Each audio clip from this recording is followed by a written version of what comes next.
Drew McIntyre fans, I got some news that you're going to want to hear, and I think it's significant. And it's something that I think a lot of people are just kind of overlooking and not making a big enough deal about because WWE had to make significant changes to its plans coming out of the Royal Rumble, where CM Punk made it down to the final two with Cody Rhodes. Cody Rhodes won, eliminating Punk, but Punk suffered a torn tricep injuries, and it has changed WWE's plans significantly because it nixed his match at WrestleMania 40 in Philadelphia, which was believed to be against World Heavyweight Champion Seth Rollins. Now, WWE will need to find a new opponent for Rollins, something that is expected to be determined at the Elimination Chamber PLE in Australia, with the two frontrunners being Drew McIntyre and IC champion Gunther.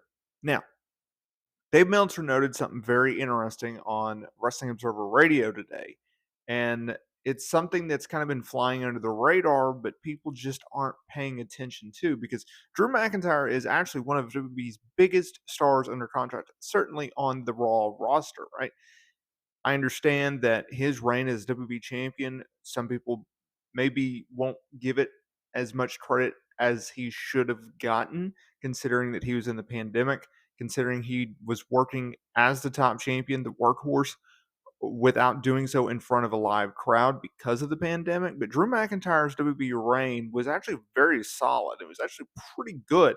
And he's not been able to get back to that mountain just yet. I mean, 2023 was very weird because he was pushed down the card as like a mid-carder, and then he feuded with Gunther and Sheamus, and then he had tag team run with Sheamus. And although I enjoyed his matches and his feud with Gunther and Sheamus, I didn't like necessarily the pairing with Seth or Sheamus. Now, closing out 2023, they finally got him back on top of the card, and he was main eventing and he was challenging Rollins for the world title.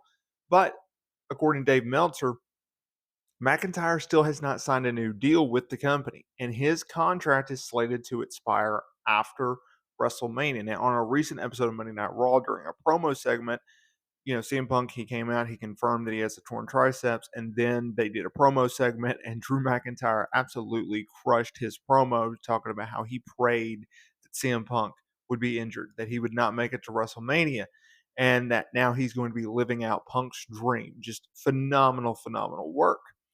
And he laid out Punk, and that sets up a feud when Punk returns in 4 to 6 months, depending on the recovery. But McIntyre's contract is still slated to expire in April after WrestleMania. And that's a major concern because AEW would be someone that is willing to, hey, dude, here's a blank check, essentially, come on over. And it would be a big, big deal for AEW to get him. I think he stays with WWE, but you never know when money talks.